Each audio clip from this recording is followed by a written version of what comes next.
Hola a todos, nuevamente estoy con ustedes en estas tertulias del Museo de Arte del Tolima que estamos realizando con el apoyo de la Gobernación del Tolima y obviamente la gran voluntad de la Dirección de Cultura para virtualizar un poco lo que hace el museo y acercar a ustedes una serie de valores importantes de la plástica nacional eh, que obviamente en estos tiempos de COVID pues nos ha llevado a estas instancias. Estas charlas, estas entrevistas, estas tertulias se hacen como homenaje al pintor Julio César Cuitiva, uno de los gestores, creadores del Museo de Arte del Tolima hace 17 años y quien falleció recientemente. Julio César Cuitiva, pues además de pintor, fue profesor de Historia del Arte en la Universidad del Tolima y también profesor de pintura. Bueno, el día de hoy vamos a hablar de la muestra del año de los concretos, 1990-2020, los 30 años de esta muestra. Es una revisión histórica sobre un importante momento de la pintura abstracta en Colombia, cuando Edgar Negret había decidido abrir su galería Casa Negret y apoyar todo este movimiento que había alrededor de la abstracción, que sin duda era en ese momento de las fuerzas predominantes de las artes plásticas en el país. Hoy estamos con dos de los protagonistas de esa época y de esa exposición. En aquel tiempo muy jóvenes, yo no les estoy diciendo viejos maestros, pero en aquel tiempo muy jóvenes, el maestro León Trujillo, paisa, nacido en Medellín en 1952, desde hace muchos años radicado en Bogotá y actualmente transmitiendo desde Tabio, y el maestro Carlos Torres, bogotano, que nació en 1955 y quien en este momento nos acompaña desde Long Beach, en California. Bueno, bienvenidos. Vamos a hacer aquí algunas preguntas. Esto es una charla informal. Vamos a hablar de esa época, vamos a hablar del trabajo de ustedes. Entonces, pues les cedo la palabra para que nos saludemos y todo. O sea que bienvenido, León. Empecemos ante todo con la dignidad de la edad y luego sigues tú, Carlos. Muchas gracias, Darío. ¿Qué te puedo decir? Nada. Aquí estamos. Es un gusto para mí saludarte, ¿sabes? He visto mucho tu trabajo, he estado en muchas exposiciones como las del Museo de Arte Moderno y todo esto y bueno, pues un gusto finalmente conocerte, ¿no? Aunque claro, siempre dicen que lo más importante de un artista es su obra, pero ponerle rostro a una obra abstracta, pues como pintor figurativo para mí es un placer enorme. Y Carlos, ¿cómo estás? Bueno, muy bien, sorprendido porque fui compañero de Julio Cuitiva. Tú me vas diciendo eso y wow, Ay, no me digas. él fue compañero de la Universidad Nacional, casi que nos graduamos con él, y que me digas que ya no está, increíble, un artista lo conocí, entonces me sorprendió cuando hiciste la introducción. Lo de la edad que dijiste, no, la edad está en la mente, nosotros somos muy... Súper jóvenes. Pues mira, Sí. recientemente hablábamos con Gustavo Ortiz, que entonces igual fue compañero de ustedes. Sí, claro, lo Director conocí. del Museo de Arte Contemporáneo del Minuto de Dios. Claro, Sí. por supuesto. Bueno, León, háblanos un poco. Yo, viendo tu hoja de vida y todo esto, tú te gradúas de la Universidad Nacional y bueno, rápidamente comienzas a hacer exposiciones, etcétera, ¿no? Te especializas ahí mismo en la Nacional en pintura y luego desarrollas una larga carrera docente. Pero como aquí el interés, pues por la exposición, realmente es un poco hablar del tema de la abstracción. Me gustaría que me contaras cómo llegas a la abstracción, cómo es tu proceso ahí, o sea, en qué momento te asumes como abstracto y cómo ha sido esa trayectoria tuya como pintor abstracto. Gracias. Ha sido muy bella, primero que todo, porque la pintura abre, empezando por el claroscuro, abre la experiencia humana de ese mismo claroscuro. Es saber qué hay en claro y qué hay en oscuro dentro de uno mismo. Entonces, siempre he relacionado las técnicas pictóricas, la pintura misma, como un encuentro con algo más profundo. Esto suena a liviano, pero en realidad la pintura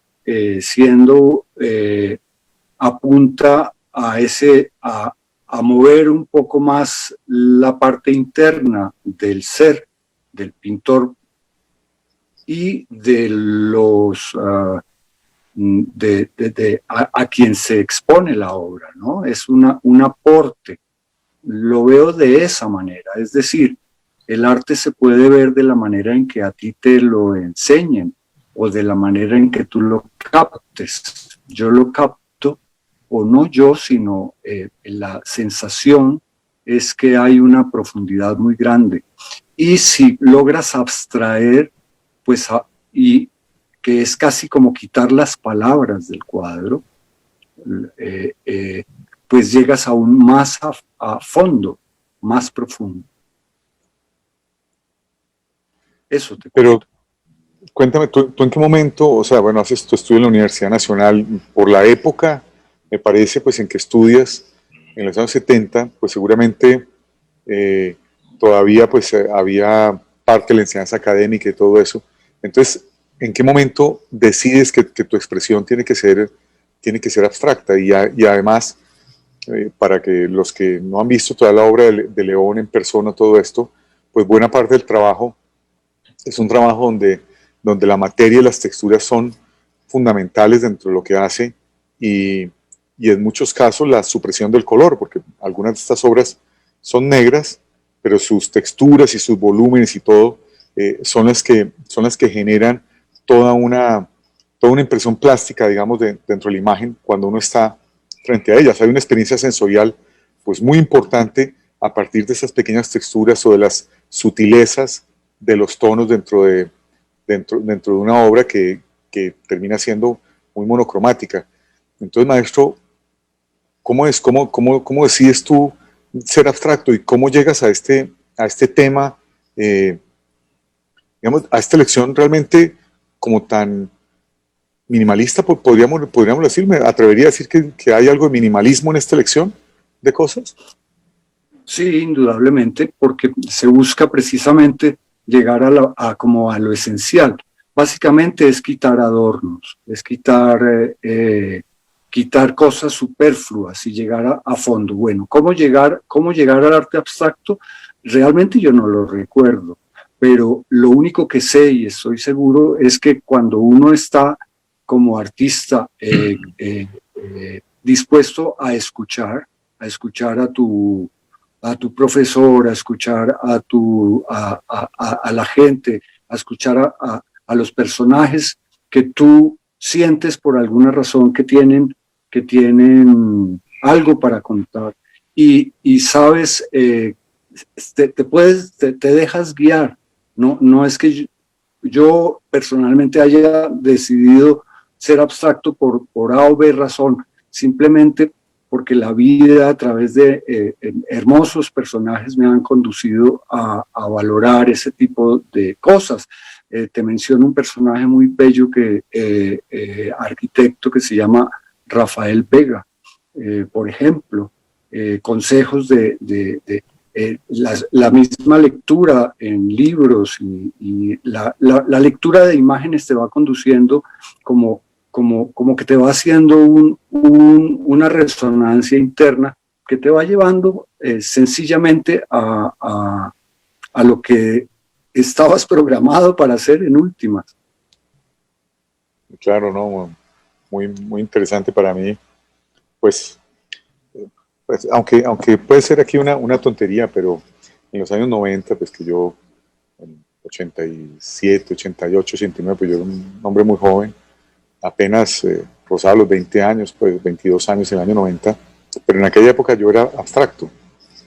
Y para mí era muy importante lo que ustedes en esa época exhibían en las galerías, exhibían en los salones y todo eso, porque podríamos decir que había algo muy interesante con la pintura abstracta, sobre todo en ese momento, que era una pintura que no tenía ruido, sino era una pintura que invitaba a un gran silencio.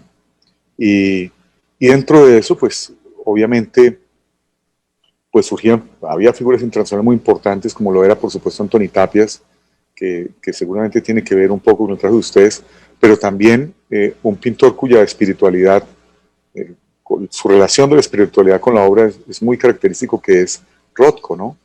Y yo siento que siendo nosotros latinos y bullangueros y tal, como todo latino, ese momento de la frustración en Colombia es un momento pues muy espiritual, y me parece en el caso de la obra de ustedes dos, por eso los invité al tiempo, y Carlos lo sabe porque lo comentamos aquí en mi estudio cuando planeamos todo esto, pues que hay, o sea, sobre todo en ese momento hay una invitación a meditar, hay una invitación a encontrarse con uno mismo al ver el trabajo de ustedes. O sea, casi que es una oración el trabajo de ese momento que hacían ustedes y otros miembros, digamos, de abstractos de ese momento, Ana Durán y otros que tenían como esa misma connotación, ¿no? Cierto. Te resumo un poco, Darío, el sentimiento en pocas palabras, ojalá. El legado más grande que nos ha dejado el arte moderno, no el arte contemporáneo, el arte moderno, es ese encuentro con el espíritu de la materia. El color es el color por sí mismo y es absolutamente precioso. La línea, la forma, todo es precioso por sí mismo. Es decir, los bordes son importantes, el formato es importante, la textura es importante, todo está hablando, todo tiene un espíritu profundo, la materia. Nos enseñó el arte moderno que una mesa, un pedazo de madera tiene un espíritu profundo, habla más allá de lo que es simple, de lo superficial. En ese contexto, los artistas influenciados obviamente por todo lo que es el universo o el planeta o los movimientos, se llegó en ese momento a valorar eso tan hermoso que es ese contacto con el espíritu de la materia. Entonces ese es como el resultado por ejemplo, de esa exposición que tú estás hablando, ese enamoramiento por la misma técnica, por las cosas como son, de allí la palabra concretos, ¿no? Como se llegaba a lo que es tal como es. Si yo doblo una lata, es una lata doblada y tiene un enorme mensaje si te enamoras. Así es. Ah, qué bueno, muchas gracias. Bueno, Carlos, quizás debemos contarles un poco por qué estamos aquí, ¿no? Creo que estos chismecitos quizás no sirven mucho para la historia del arte, pero pueden divertir un poco al público, o por lo menos contarles cómo son las cosas. Yo no conocía a Carlos, a León lo acabo de conocía sus obras, y tuve la fortuna que Carlos me visitara hace un año ya a mi taller en Ciudad de México, aquí de donde estoy, y bueno, habláramos de la obra. Yo creo que Carlos quedó sorprendido de lo que conocía su trabajo y de lo que recordaba, pues, todo el tiempo en que él estuvo en Colombia y que expuso en Colombia, porque luego fue a viajar a México, fuiste a viajar a México, fuiste a viajar también a vivir a Estados Unidos, ¿cierto? Y a partir de esas remembranzas, tuvimos la idea de hacer esta revisión de los concretos. En parte, porque llegamos a una conclusión, bueno, no sé si otros la admitirán de la misma manera, pero pues desde que el arte abstracto se origina en Colombia, desde Marcos Pina, los primeros abstractos, etcétera, hace una curva ascendente que tiene como un clímax precisamente por esa época de los 90. Unos dicen que es unos poquitos años antes, otros que es un poquito después, pero lo cierto es que todo este tema del apoyo de Negreda al grupo de los abstractos, pues sí genera un momento muy importante. La exposición de los concretos, el año de los concretos, pretendió hacer una serie de exposiciones que destacaban lo mejor del arte abstracto en Colombia al momento, sobre todo el arte abstracto, podríamos decir que iba más en la línea de lo racional, o sea, no tanto lo lírico y no tanto lo expresionista abstracto, sino más un poco hacia lo que el mismo Negret definió como los concretos, ¿no? Pues esta síntesis de pensamiento. Y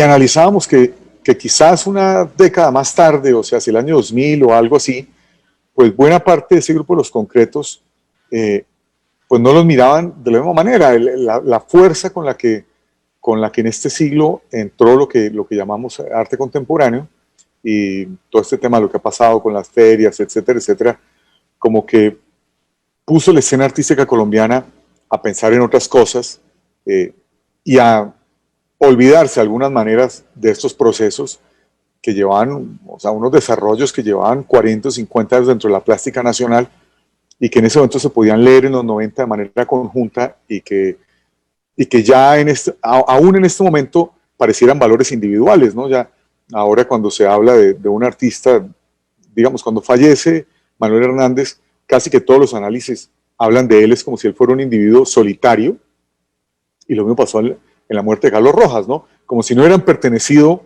a un momento histórico donde pasaban más cosas, sino de manera individual. Entonces, a raíz de eso, fue que se nos ocurre hacer este proyecto, pues al que se une María Elvira Ardila y como curadora y que se une Elvira Moreno, y bueno, estamos aquí reunidos, Carlos, o sea que tú eres uno de los culpables de que esto suceda, y de parte del museo, pues te doy las gracias por hacer lo posible, porque lógicamente fuiste uno de los gestores y organizadores del proyecto.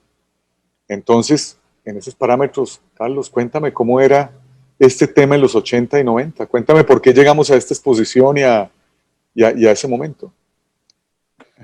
Aquí se me ve la cámara, espero que me estén viendo, no sé qué pasó, pero yo los escucho muy bien, no tengo cámara. Aquí te vemos. Ok, entonces no importa, yo no lo estoy viendo a ustedes. Bueno, no, esto es más virtud tuya, Darío, no es que nos echemos flores mutuas, no se trata de eso, pero cuando nos conocimos hace un año y me sorprende que tú me dices, ¿cómo? Tú eres Carlos y yo seguía tu trabajo y yo me sentí como extrañado, feliz, sorprendido, ¿no? Dije, ¿cómo?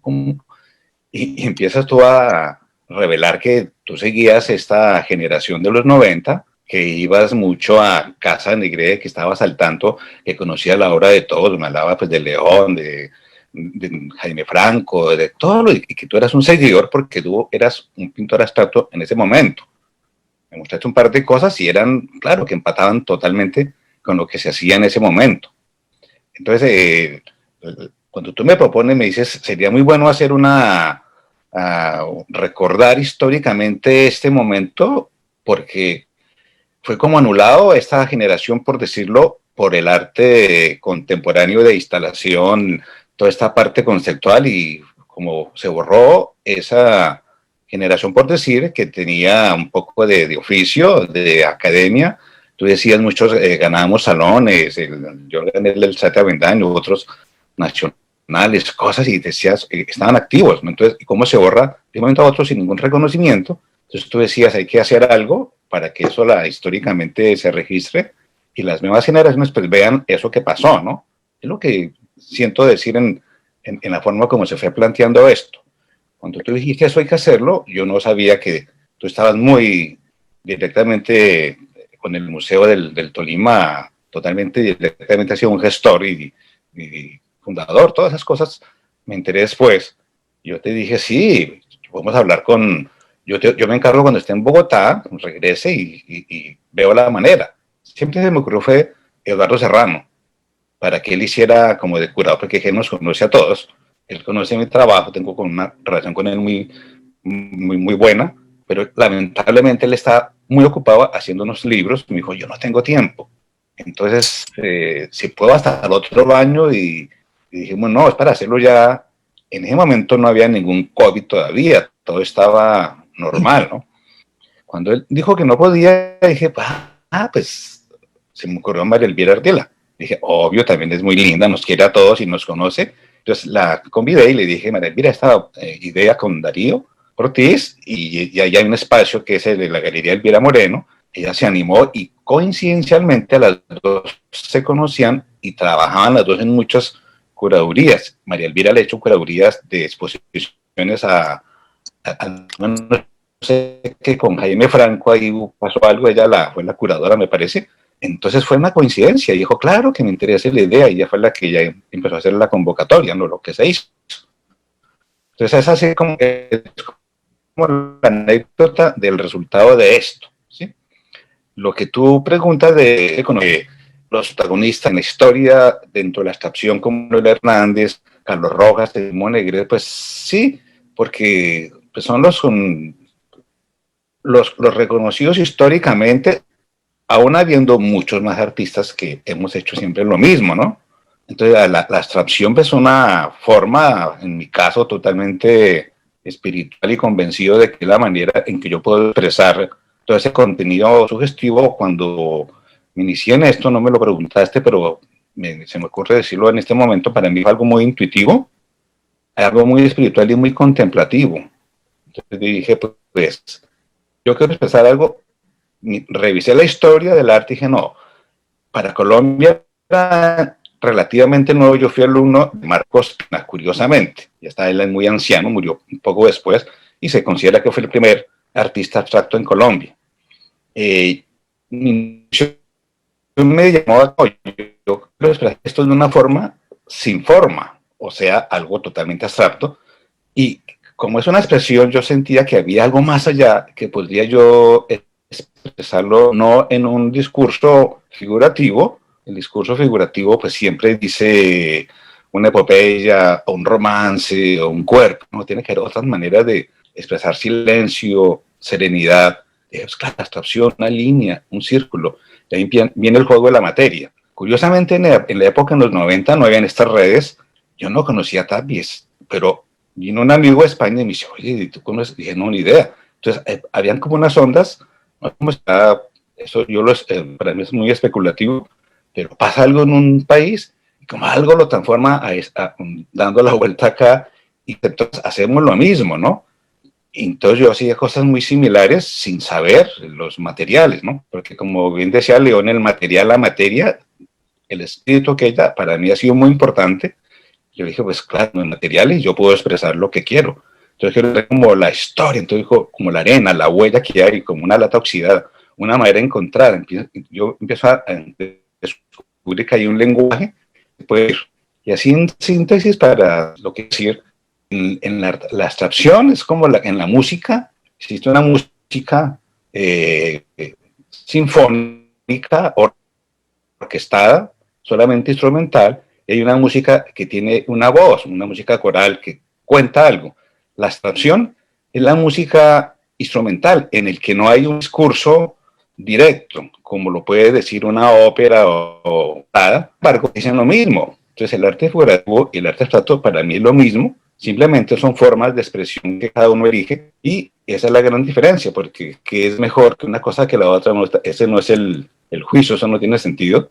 Ambas son expresiones y de pronto sin forma, son la directa abstracción, que son otro tipo de cosas en que uno a través del color, que es un elemento expresivo de por sí, de la textura, de las huellas, de todo eso, empieza a decir lo mismo que pintar una flor.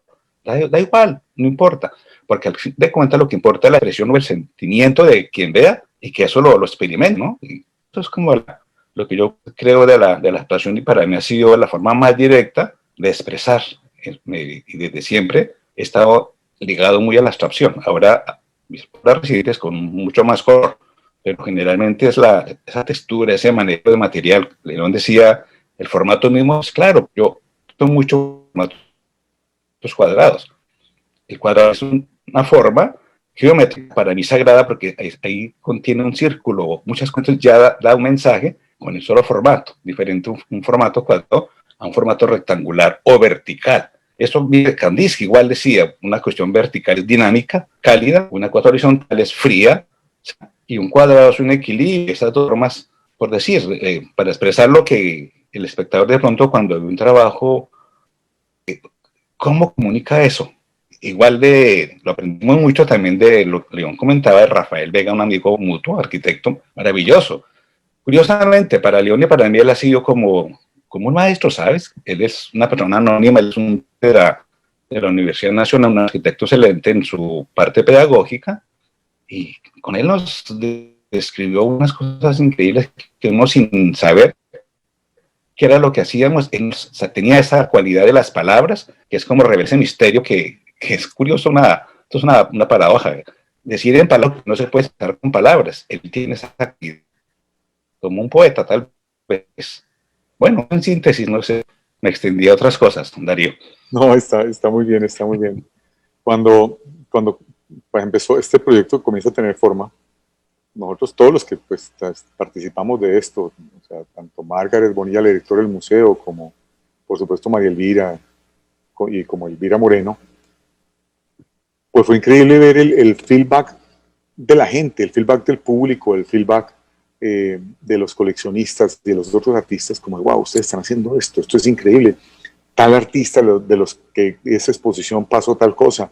Yo recuerdo especialmente a tal, a mí me interesa tal, yo todavía soy fanático de este yo artista. O sea, de las muestras que hemos hecho en el museo, así un poco históricas, pero que tienen que ver con artistas vivos y todo, esto es de las que yo veo que genera más cosas, porque de alguna manera, pues, perdónenme, pero hay como parte de una leyenda, ¿no? El mismo, el mismo, eh, el mismo Ardo Serrano, con quien inauguramos estas tertulias, eh, casi que pues, a micrófono cerrado, hablando un poco pues, de la muestra de los concretos, me decía, ay, vas a entrevistar a León Trujillo y a Carlos. Ah, no, increíble. Yo aquí en mi casa aquí al lado tengo un cuadro de León. No, qué artistas tan maravillosos, que no sé qué. Me pasó tal cosa en tal exposición del Museo de Arte Moderno, etcétera, ¿no? O sea, esto que tú estás, pues un poco o sea, rozando un poco unos personajes legendarios, una cosa pues increíble, y no porque estén ustedes aquí, pues, sino porque eso sucedió también con otros artistas, ¿no? Inclusive algunas, por ejemplo, Felisa Burstyn, que pertenecía pues a esa curaduría y que no la pudieron meter, pues entonces como que nos comentaron, no, ¿cómo así que no consiguieron una obra de Felisa Burstyn? No, qué maravilla, porque como está en la lista original, entonces no, pero ¿cómo? O sea, porque era, digamos, o sea, parte de eso, ¿no? Increíble lo que podía pasar en ese momento. Además que, bueno, ya no lo saben, pero Manuel Hernández, que obviamente fue uno de los grandes protagonistas pues, del periodo abstracto, de ese periodo, de ese momento, Manuel fue profesor o director de la Escuela de las Artes del Tolima. Él vivía en Ibagué y era figurativo. Y en Ibagué siempre dijo él que allí en esas soledades o en ese momento, no sé cómo fue en Ibagué, pero el tipo se hizo abstracto y encontró su sino vital, su ruta, su camino, fue en Ibagué. Y apenas vio esa luz en su trabajo, se fue a Ibagué. O sea, ya estoy, o sea, ya tengo lo que quiero y me voy. Pero obviamente siempre recordó Ibagué como el sitio donde había hecho la epifanía de su trabajo.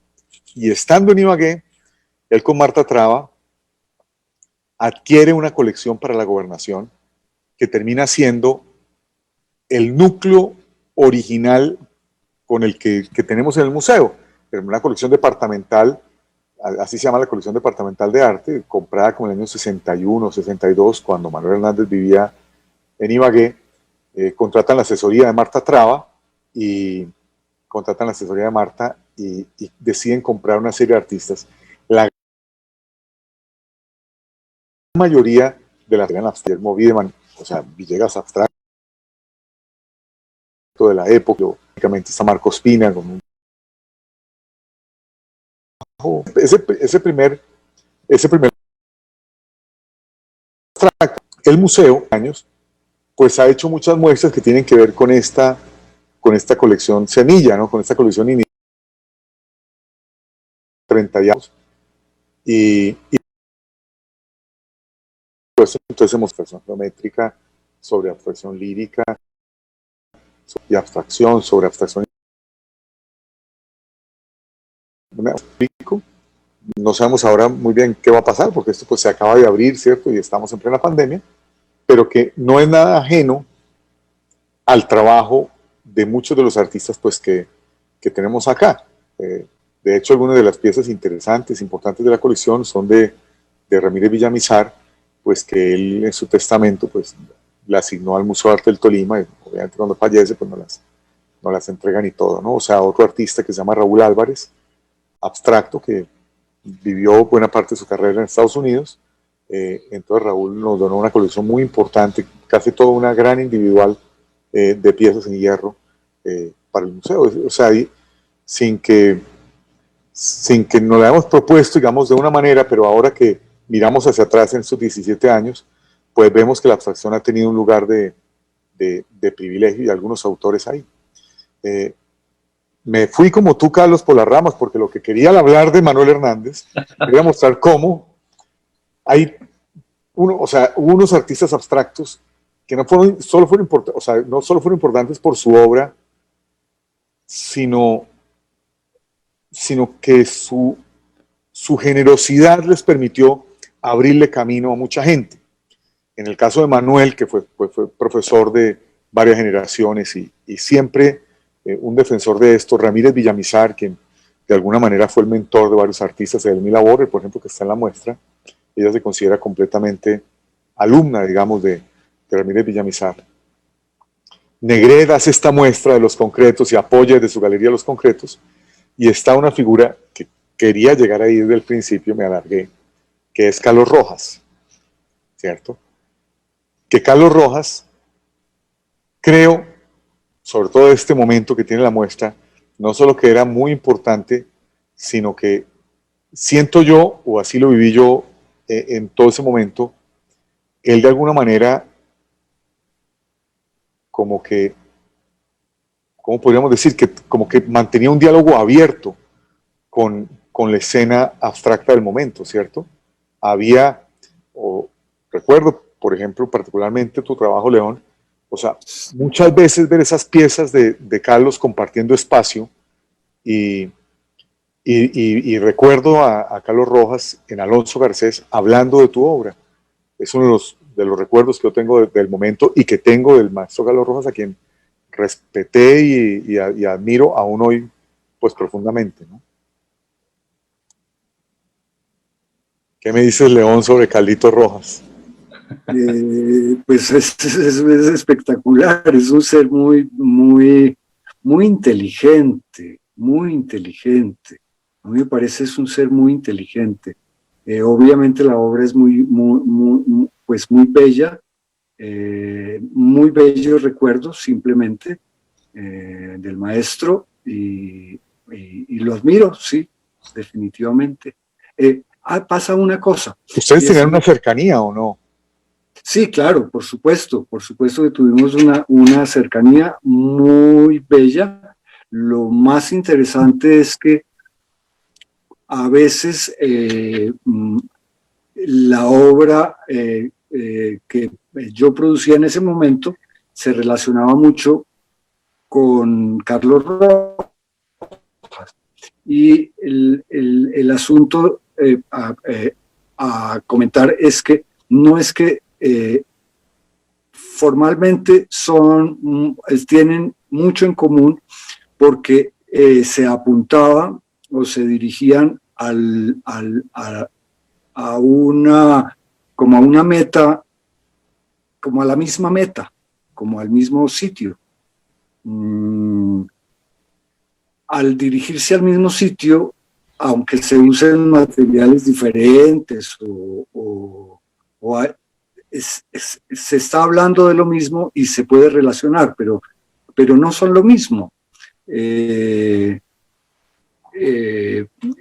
sí, hay una afinidad enorme con Carlos Rojas y hay unas coincidencias formales, históricas, porque se apuntaba a eso mismo. Recuerdo que Carlos Rojas tenía una colección muy bella de música clásica, de los requiems. porque precisamente es eso, ¿no? Se apuntaba a eso, a ese mundo más profundo. Ese recuerdo tengo de Carlos Rojas, más todas sus neuras y sus asuntos, y es muy divertido, sí. Con Carlos Rojas, ahí con Alonso, yo no sé por qué, pues seguramente porque ya por entonces era figurativo o algo, él siempre me hablaba de Rafael Sanzio y de sus viajes a Italia y de cuando él vivió en Italia y de lo que él estudiaba Rafael y cuando hacía pues dibujos y etcétera, ¿no? Sí, sí, sí. Pero en medio de esa cultura y de esa lucidez de Carlos Rojas, ¿no? Y menciono esto y me encanta que lo menciones porque cuando uno ve muchas veces las obras desde afuera y cuando uno oye lo que la gente dice, pues está claro que los artistas, las personas que hacen las obras, pues son juzgadas pues muy mal. Nosotros en el museo también tenemos en este momento colgado, digamos, a Enrique Grau, en el homenaje al centenario, y solamente quienes conocieron a Grau, pues, digamos, pueden dar fe de que era un hombre supremamente culto, supremamente crítico con la sociedad y muy inteligente en su diálogo y todo. Y lógicamente la gente dice, bueno, pero esta señora que la que eran unos pájaros y se pone un sombrero y todo, que eso que tiene de inteligente o de crítico, pero resulta que hay un trasfondo. Y lo mismo pasa o sea, con el tema de mis amigos y de los que he visto trasegar, digamos, en el mundo de la abstracción. Hay una profundidad que en algunos casos es estrictamente espiritual, o sea, casi como si fuera un pensamiento zen, o sea, casi como si fuera una cosa budista, oriental, o sea, donde estuvieran todo el día leyendo quién sabe qué libros sagrados, de quién sabe qué Lao Tse o quién sabe qué cosa, porque están como en algo profundo con ellos mismos y con su entorno y con el medio ambiente, maravilloso, ¿no? Con esa sensibilidad para descubrir realmente como el alma de un objeto, ¿no? Como esa piedra que en el sintoísmo elegían de la montaña y de pronto esa piedra veían a Dios en una figura particular. Y por otro lado, ve uno estos mundos donde el uno está metido en la música, donde el otro está metido es como en las dinámicas sociales y todo, en el asunto intelectual de la antropología o de la sociología, y se resume de pronto en una obra muy sintética de pocos elementos que la gente dice, ay, tan fácil, ese señor se está repitiendo, o ese señor encontró lo que vio en la calle y lo puso ahí, y no se acercan a esto que hay detrás, pues que es o sea, o no siempre se acercan a eso, que es la verdadera riqueza de las cosas, ¿no? Más allá de que en las escuelas de arte los pongan a leer del espiritual en el arte de Kandinsky, o de estas cosas que apenas como que dan un atisbo, ¿no? De lo que puede ser. Entonces, cuando comienzas tú a hablar, León, y lo complementa Carlos también, o sea, es maravilloso pensar que al final esos trabajos, y voy a, no sé si preguntar o afirmar en este diálogo, o sea, ustedes realmente hacen esto todo el tiempo, es para ustedes. O sea, todo el tiempo es producto de su autoconocimiento, ¿cierto? O sea, no es un tema bueno, que ahora, digamos, el arte contemporáneo es pan de cada día, y es la construcción del proyecto para un lugar, ¿no? Para este lugar voy a construir un proyecto, es como o sea, una cosa más pensando siempre en la visión de un tercero, ¿no? ¿Ves? ¿Cómo es eso? O sea, ¿estoy equivocado? ¿El trabajo de ustedes dos no es mucho más hecho para ustedes? O sea, como en un diálogo con ustedes mismos. Yo pienso una cosa, ¿no? Pero interesado ahí. Uno pinta es para sí mismo. La abstracción no es una moda, como mucha gente pudo haber pintado por moda. Uno trabaja por una cuestión contemplativa y un trabajo hacia adentro. Entonces, cuando tú dices mínimos elementos, es esa quietud que uno busca, y claro, está muy conectado con el mundo interior, puede ser el budismo, puede ser el zen, el tao, no importa, es aquietarse. Al aquietarse, la obra misma también se aquieta, por eso mínimos elementos. Rothko es un bello ejemplo. Entonces, entre más quietud interna, tú es lo que más vas a expresar, y eso quieres transmitirlo al otro si es posible. Uno no sabe si eso acertó o no acertó, pero sí tú tienes mucha razón en lo que estás diciendo, que es algo que uno primero mira, lo expresa y ojalá evoque eso, que son palabras muy simples como decir silencio, quietud, armonía y esa riqueza que se tiene lo que uno quiere expresar al otro.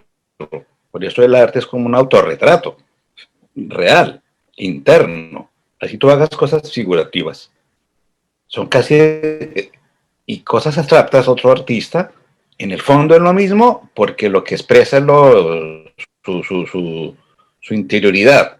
Hay veces que uno ve artistas como cosas de catarsis, que es otra cosa, también es muy válido, de una expresión muy distinta, pero de pronto este tipo de lo que hacemos, o al menos lo que yo siento, es esa parte sí, armónica, serena, y es como lo que uno puede aportar como al otro, ¿no? Digo a la sociedad, al que está, porque va uno hacia una riqueza totalmente interna, contemplativa, y buscar cómo se dice eso. Alguien hace un paisaje, un río, un árbol, claro, expresa eso mismo, tal vez lo logre. Uno cuando ve, por ejemplo, a Cézanne, wow, es una maravilla. Dice igual que una expresión abstracta, lo mismo de otra manera, ¿sí? Como vemos de la misma fuente, se pueden las obras parecerse a fondo, ¿no? Y con los mismos materiales. Cuando yo conocí a Carlos Rojas, esto es una anécdota, nunca lo expreso con nadie, lo expreso acá, algo muy curioso. Él no conocía de materiales. Él, cuando vio mis trabajos, yo lo llevé a él a talleres de chatarra, porque él en ese momento él hacía cosas en telas, rayas, era muy formal. Y él empezó ahí a inquietarse con eso. Nadie dice que en el arte nadie se copia a nadie, eso es imposible. Pero sí los materiales, cada cual los trabaja a su manera. Y evoca o no evoca, eso no se sabe, es el milagro del arte, que se hace una cosa y no sabe si eso acierta o no acierta. Eso es el arte, lo que dice Picasso, el misterio que no se puede enseñar. No porque sea un misterio, sino porque es una cosa como milagrosa, que de pronto ese trabajo tiene ángel y sí está interesante, otro no lo tiene. Entonces, todo lo que tú has intuido en el diálogo es eso, claro que sí, es una cuestión muy de sí mismo, interna, y tú también lo que haces, obviamente, ahora que veo ya de fondo toda tu obra, es lo mismo, es esa cuestión, tú cómo expresas a través del color, de forma de cosas, eso que quieres tú, no sabes qué es, pero que es tal vez el cuadro lo acierte, ¿no? Eso es lo que se me ocurre pensar, y cuando trabajamos, cuando mucho yo bebemos de la misma fuente, todo se parece, todo se parece. Las mismas religiones, por decir una cosa especulativa, van a lo mismo, dicen lo mismo, de diferente forma, decir que esto es mejor o peor, que esto es ridículo cuando va hacia lo subjetivo en expresarlo, pero en el fondo es eso, es esto interno, ese misterio que somos, no sabemos, aquí andamos con toda esta hora del COVID, con toda esta cosa que se especula, que se dicen cosas, no entendemos, pero aquí estamos, ¿no? Algo que no se puede describir qué es esto, y en el arte es eso, ese misterio, para mí es una cosa misteriosa, pero uno sabe que si hay una certeza, uno la sabe, uno la intuye, como en uno mismo, uno sabe, es como la intuición. No es mucho lo que puedo aclarar porque conceptualizar no es tan sencillo, pero el silencio es de pronto la manera más directa de expresar lo que somos, ¿no? Lo que es, sobre todo la pintura, que es tan silenciosa. Hay otras expresiones como la danza, la música, el teatro. No, los artistas somos más bien más callados, ¿sabes? ¿Por qué? Porque tenemos otra forma de expresar, que es nuestra sensibilidad, el contacto del pincel, del material, de lienzos. Entonces, nuestra expresión es silenciosa, visual. Entonces, habla la obra, tiene temperatura, ya es lo visual, y ahí expresa todo el mundo que hay de la expresión visual, ¿no? Eso. Bueno, y los procesos, León, los procesos de los años 90 aquí, ¿qué ha pasado? ¿Cómo ha sido la transformación, o sea, los intereses? Sí, para los años 90,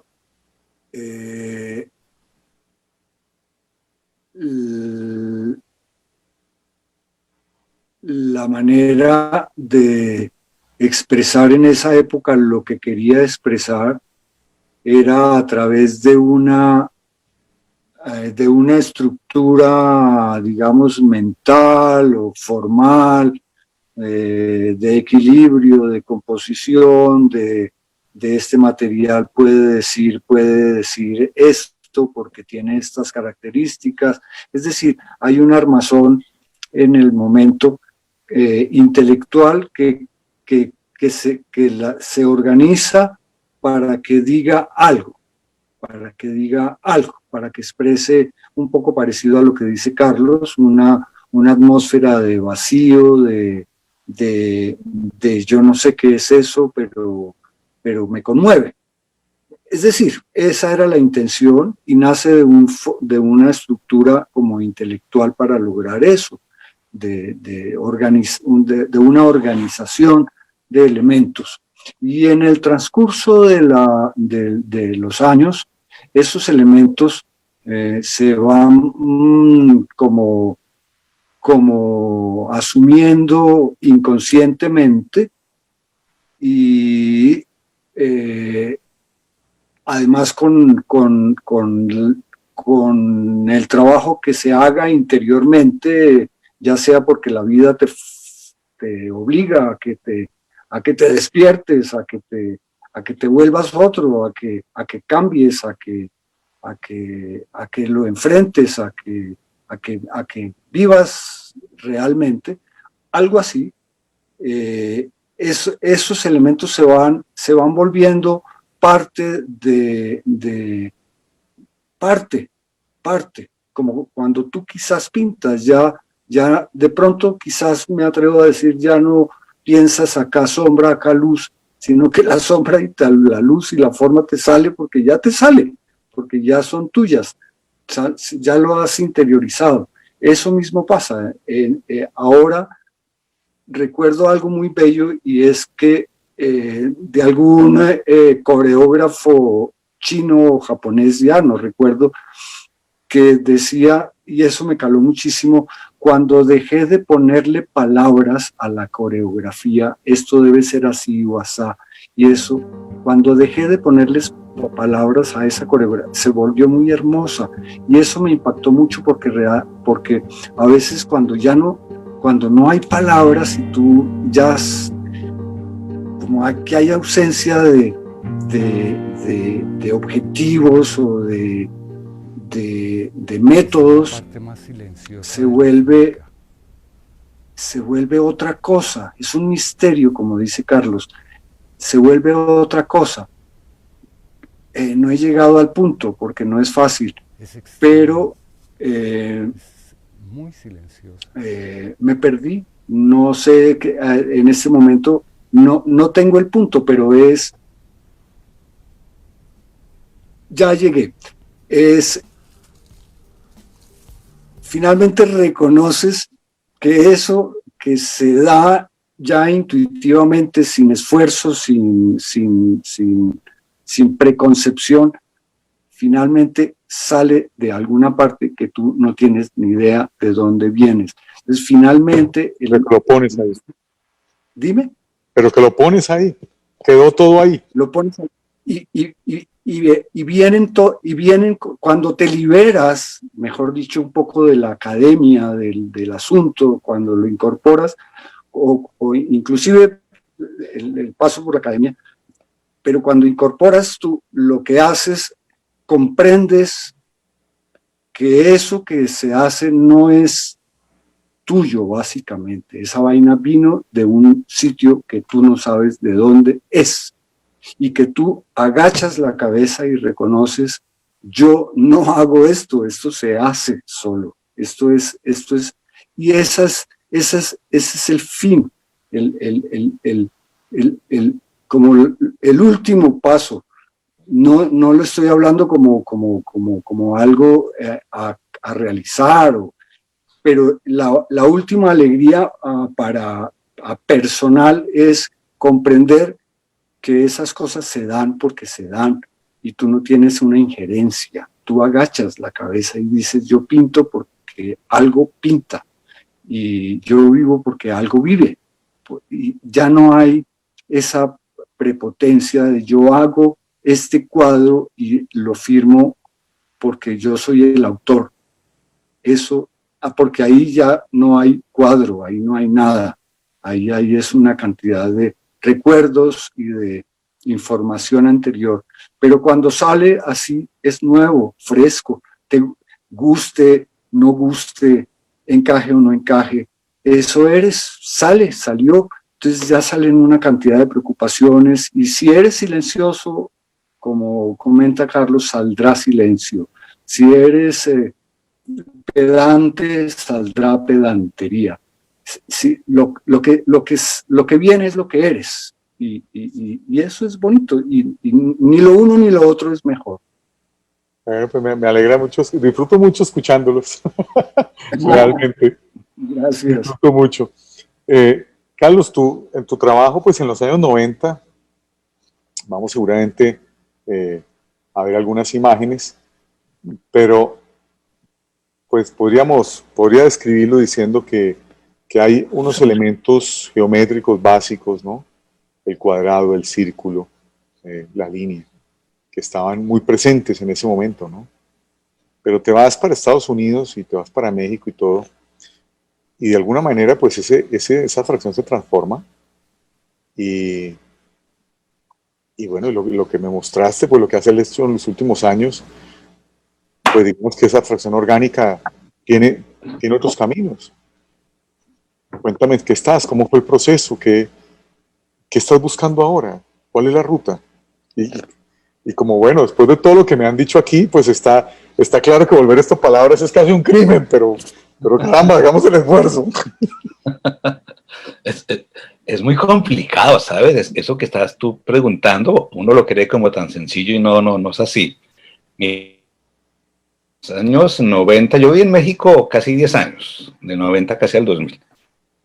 Y salí en los 90 de Colombia porque la cosa cuando estaba Colombia en su cosa muy fuerte de atentados y de toda esa cosa, el arte ya no había espacio. Yo había expuesto en el Museo de Arte Moderno, en cosas, dije, ya no tengo que hacer nada más, ¿qué más hago? Pues salir. Entonces ahí me fui para México. En ese momento yo era muy monocromático, totalmente, y algo que pasó muy curioso, que no sé cómo explicarlo, una obra monocromática de esos, puede ser muy ridículo lo que voy a expresar. No es igual un cuadro de esa profundidad expuesto en Colombia que expuesto en Miami. Nada que ver. Y yo sé, ¿cómo así? En Miami un trabajo de silencio y todo se ve diferente. Y yo sé, ¿cómo así? Yo no entendí eso. Pero yo lo experimenté. Opa, cayó aquí una cosa. Lo experimenté así. Dije, no puedo entender Miami, pero ¿por qué la obra no se ve igual que yo como la veo en Colombia? A mí me pasó un fenómeno muy curioso. Y veo que es que Miami es mucho color, o otra cosa muy diferente. Digo, ve, las obras son diferentes en cada lugar. Esto me lo estoy inventando. Entonces, sentí que no, hay que hacer otras cosas. Sin embargo, ya vi que era una cuestión que uno podía caer en un lugar común de repetirse, en un facilismo, y dije, no, hay que indagar otras cosas, y empecé a experimentar con el color, que nunca lo había hecho, ¿sí? Entonces, regresé otra vez a México, y México muy parecido, ¿no? Lo que yo hacía, bueno, tuve una Galería King de una amiga argentina, ahí trabajé bastante tiempo, ya promoví mucho y podía sobrevivir de las cosas, pero veía que yo tenía que indagar en color, algo con Rafael Vega, me acuerdo una definición que me hacía recuerdos de Paul Klee.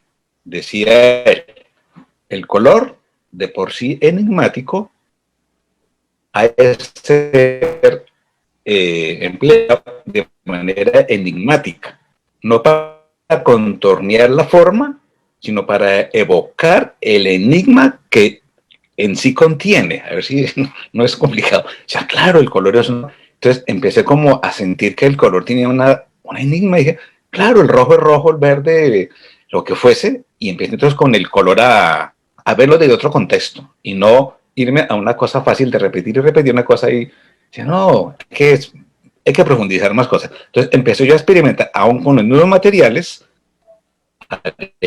en las texturas. Mi trabajo siempre es muy texturado, siempre.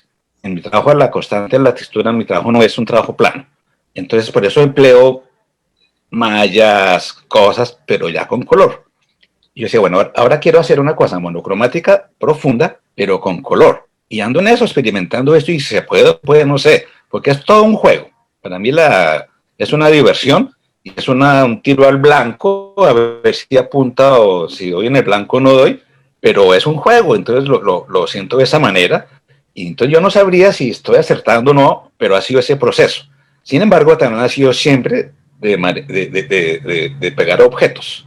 Es una serie que se llama Péndulos, con cosas deplomadas de los que emplean los albañiles, con cadenas, con óxidos, y me interesa pero también con color. Entonces, es un riesgo porque si es un gris, una cuestión fácil, sí se armoniza. Y yo, no, ponle el color a ver qué pasa. Entonces, hay juego. No sé explicar lo que me estás tú diciendo, porque yo siempre digo que uno no sabe si lo está haciendo bien o mal, no sabría. Lo que sí sé, como con Leomín lo decía, esa parte mágica, por decir, acertó o no acertó. Por eso los cuadros que yo hago nunca los firmo por de frente. Y digo, no, esto es como que no hay hacedor, que eso también es muy del Zen. En todo, es que estamos acá y tú no estás haciendo nada, pero estamos acá. Entender eso es aparentemente absurdo, ridículo, pero es que ¿quién hace las cosas? Nada. Tú respiras, pero alguien te respira. No hay ni sin embargo, todo se suscita. Entonces, en el arte es bello hacer una obra que siempre he jugado, pensaba en eso, a que no la hizo nadie, igual lo que se hizo. Entonces, como que no hay forma en que haya un ente, un ego, que lo protagoniza. No es eso. Entonces, es un proceso muy, pues no largo, una cuestión de... Luego en Estados Unidos, yo he vivido más acá en California. Miami fue una temporada corta que tuve por un trabajo que fui a hacer allá, pero yo viví en California, en San Diego, en Riverside, en esta área del sur de Los Ángeles, es donde yo más me he desarrollado. Aquí tengo una galería con la que trabajo, entonces aquí estoy ubicado por esa razón, ¿no? Ahora voy a Colombia, mi esposa murió hace unos años, entonces me sentí que no soy de acá, no soy nada gringo, americano, tampoco soy mexicano. Regreso a Colombia porque me gusta el sabor de las cosas de allá, sin ningún sentido, que no hay un mercado del arte, no pienso en eso, ¿sabes? Pues, siento en mi entorno y nací allá y me fascina estar allá. Vengo acá de vez en cuando, igual a México, ¿no? Entonces, esos procesos que se van dando, uno no entiende cómo, y mañana cuando me siente en el taller ni idea de lo que esté haciendo, pero eso sí que para mí sea un encanto, una diversión, no una rutina ni un trabajo. Para ser artista, entre comillas, hay que ser muy ocioso. Yo me siento esto, somos ociosos, hacemos cosas inservibles. Y uno hace una casa en donde no va a ir nadie, una fruta que nadie se puede comer, nada, un espacio interno que nadie puede habitar. Es una sociedad, para mí es eso. Y una sociedad, cuando ha reunido sus elementos básicos de sobrevivencia, puede hacer arte, creo, ¿no? Sí, Sí, cuando una sociedad no resuelve las cosas mínimas, eso es otra cosa, pero eso, algo así. Muy bien.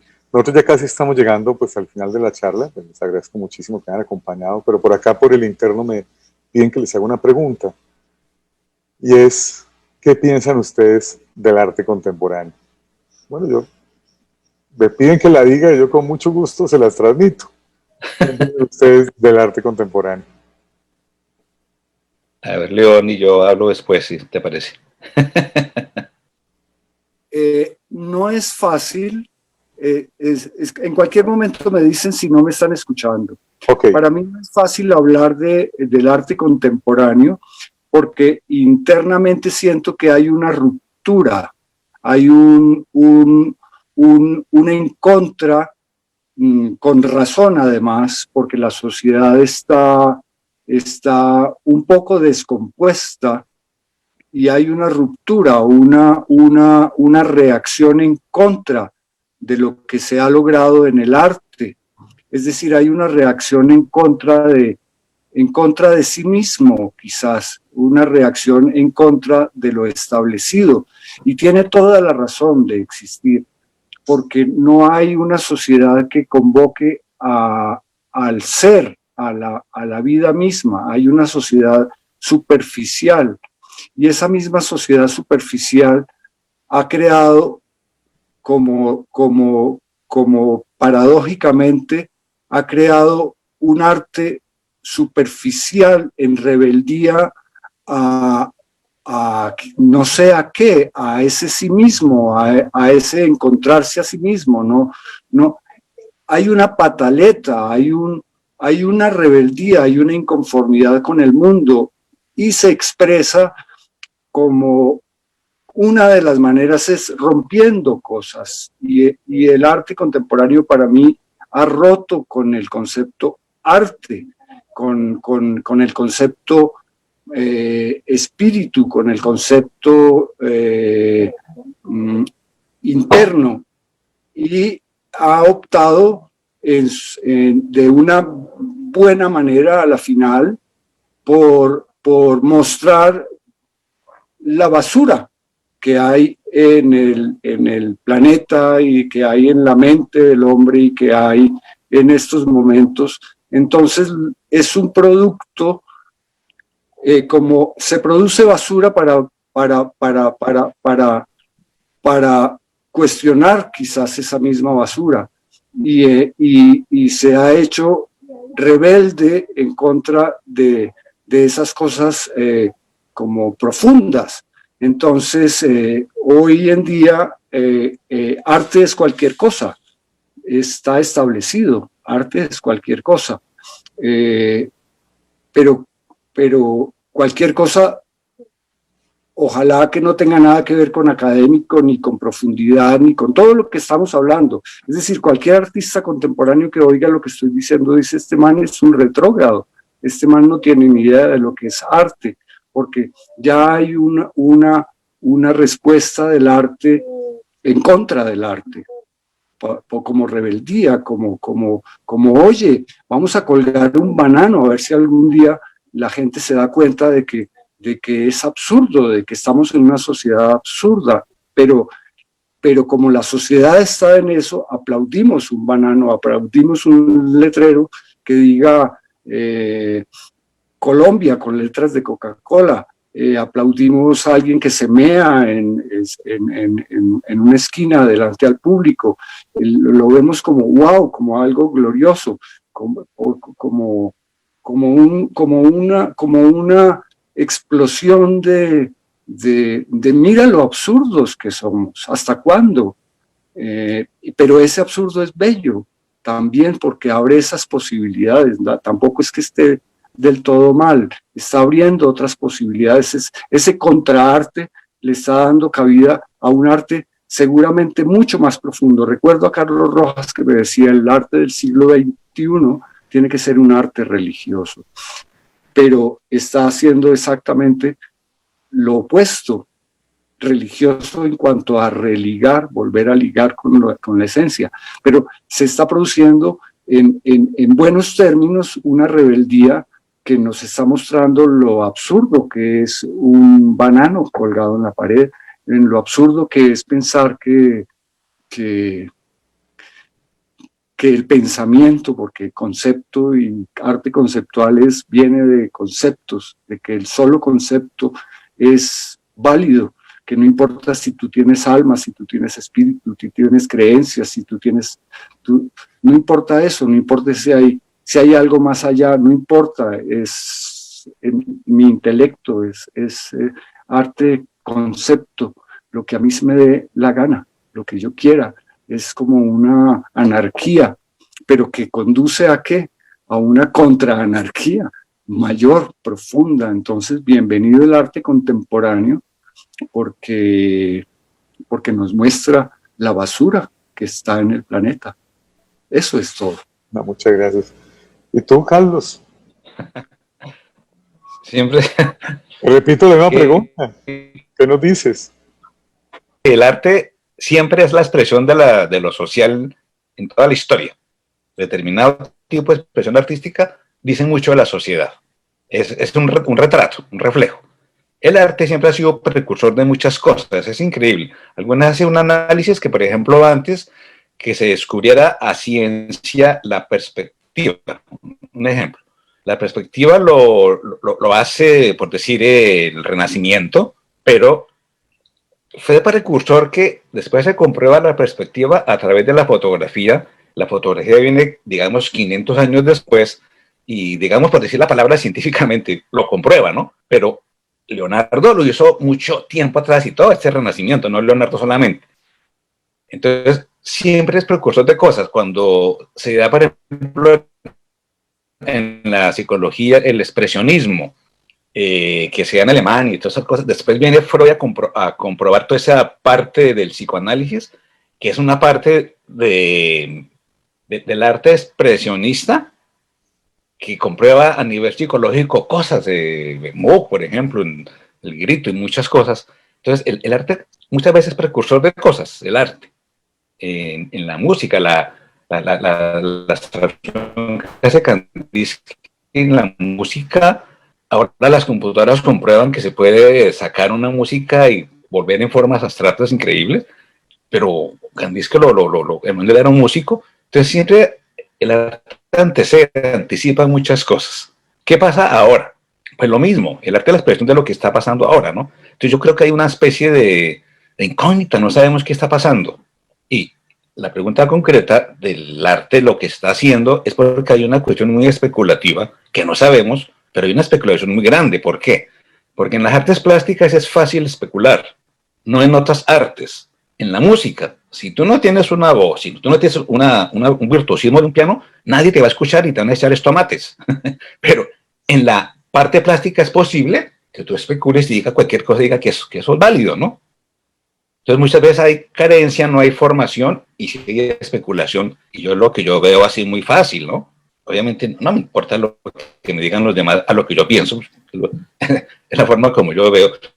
Entonces muchas veces hay carencia de personas que expresan y no tienen idea de dibujar, de componer, ¿no? Porque no hicieron no pueden poner un clavo. Conozco gente así que no son capaces de poner un clavo, sin embargo tengo cosas conceptuales tan fáciles de, pongo ahora que estoy acá en este cuarto, los pongo, cualquier cosa, y ya, pues vale, y le pongo una leyenda. Entonces tengo que conceptualizar, hacer todo un discurso grande para sustentar que eso es arte.